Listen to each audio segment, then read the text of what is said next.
ሰጣለሁ።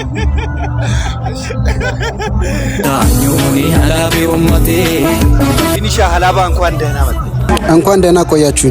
የሀላባ ዘመን መለወጫ ሴራ በዓል እንግዲህ በዛሬው ዕለት እየተከበረ ነው የሚገኘው። አንተ ደግሞ ይህንን ለመታደም እዚህ መጥተሃልና እንዴት አየው ህዝቡ? እንግዲህ በጣም እጅግ በጣም ካሰብኩት በላይ ነው። የሀላባ ሴራ በዓል አከባበር የሰው ብዛት አከባበሩ በጣም ደስ ይላል። እንግዲህ አምሮባል ደግሞ የሀላባ ቆሜ እንግዲህ በሴራ በዓል አምሮባልና እንዴት አየው?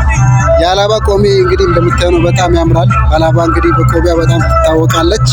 ፕላስ ደግሞ በበርበሬ አሁን ሲሄድ የሀገር በርበሬ ይሄዳል።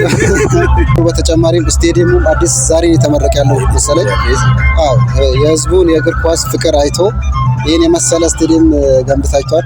በጣም በቅርቡ በዩኔስኮ እንደሚመዘገብ 100% እርግጠኛ ነኝ። በርካታ የወላይታ ወንድም እህቶቻችን እዚህ የሚኖሩ አሉና ተዋልደው ተጋብተው ብዙ ቦታ የደረሱ አሉና ሀብትም ያካበቱ አሉ። ከዚህ ከማህበረሰብ ቁርኝት ጋር የምትለው ነገር ነው? እንዲህ ስትለኝ እንደውም ምንድነው ትዝ ያለኝ ከትላንት ጀምሮ እዚህ ነበርኩኝና ብዙ የወላይታ ልጆችን አይቻለሁ። ይህ ደግሞ አንድነታችን በጣም ያሳያል። ወላይታ ላይም እንደዚህ የሀላባ ልጆች እጅግ በጣም ብዙ ልጆች አሉ። ይህ በወላይታና በሀላባ ያለው አንድነት፣ ፍቅር፣ አብሮ በጋራ መስራት ያሳያል። እጅግ በጣም ደስ ይላል።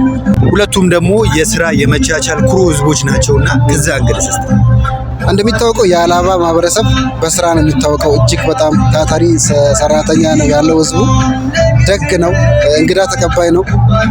ፕላስ ደግሞ ሴቶቹ በጣም ያምራሉ አለባበሱ።